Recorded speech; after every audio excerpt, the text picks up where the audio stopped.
Welcome to a special edition of TribLIVE Radio, TribLIVE.com. Ken Laird, Michael Gross, special selection show Sunday. Pitt is in. If there was some doubt, Mike, they found their way in as the 10 seed, and they get a matchup with Wisconsin Badgers. First time Pitt's in as a 10 seed since back in 1981, so it's not a seed they're typically familiar with, but they did play Wisconsin going back to 2004, early in the Howland-Dixon era, so a Badgers team they had a little rivalry with back in the Bo Ryan days. Now Bo Ryan leaves very suddenly, middle of the season. A young Wisconsin team that Greg Gard takes over, and they go to 20 wins total, 20-12. But I think Pitt's got to like the draw, all things considered, Mike. Wisconsin stumbling a little bit coming into the tournament. Had to sweat it out a little bit. We saw some of the other bubble teams coming off pretty early, wondering if there were going to be enough spots available for Pitt to fit into to how everything was shaking out, but ending up right around where we expected them to. And like you said, got to be happy. You know, you look at Wisconsin, no sure things in the NCAA tournament. We know this Pitt team isn't exactly the kind of team that is reliable or consistent, so nothing's a sure thing. But if you want to get looking ahead, which everybody does the moment they look at an unblemished NCAA tournament bracket, you got to like, if you as a 10 seed like Pitt is, a manageable matchup against Wisconsin. You look at Xavier after that, you start getting ahead of yourself, a matchup with West Virginia possibly down the road. I thought you were going to say Notre Dame possibly down the road. Well, I mean, obviously Notre Dame's going to take out West Virginia in the second round. We all know that's going to happen. But yeah, a very favorable bracket with some familiar opponents in Notre Dame, in West Virginia, paving the way if they want to make a run. And you know, with the way college basketball has been this year, it's not out of the question that Pitt could make a run, but you know, the draw set up for them to do something, and any Pitt fans sweating got relief as they start naming this last bracket here.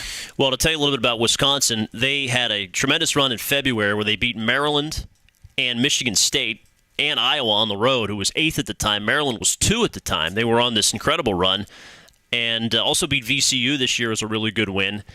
That was sort of at their peak of their powers. Now they've faded here. They've lost 2 in a row coming into the tournament, Mike, and their star forward, junior Nigel Hayes, who was 2 of 15 in their loss to Nebraska, said, I think after that loss, his quote was, "There is no such thing as momentum." So they are trying to downplay the 2-game skid coming into the tournament, but Nigel Hayes was 2 of 15 in that game. His teammates really struggled as well. Bronson Koenig, who was another, it's a point guard, he's a 3-point shooter. He was 3 of 12, so they were ice cold in that game.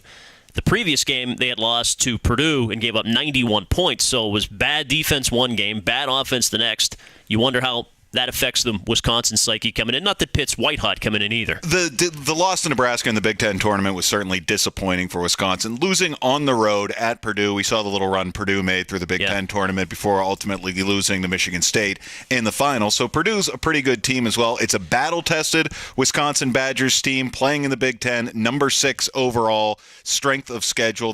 They clock in at 40 on the RPI. You and I were talking. Not a big fan of the RPI, but you look at the way that the RPI factors in bad losses. You mentioned that it's a team that warmed up. Bad losses early in the year to over 100 RPI teams. Georgetown in November, Marquette in December, Western Illinois, a 2-point loss at home to Western Illinois back in November. So they have played better once the calendar turned to 2016, and we see most of their quality wins against top 50 opponents coming in that Big Ten schedule once the new year turns. So it's a team that was trying to figure it out, and if Nigel's to be believed, momentum doesn't matter to the Wisconsin Badgers, and they got 4 days to get things right. Is that a Thursday or Friday, Kim? Friday. They're playing Friday. So 5 days to get that thing right before a matchup in St. Louis at the Pitt. Scott Trade Center, and Pitt hoping to advance the 2 seed, Xavier, who they've split with in the last 5 years in the tournament. So pretty exciting, and Pitt is in.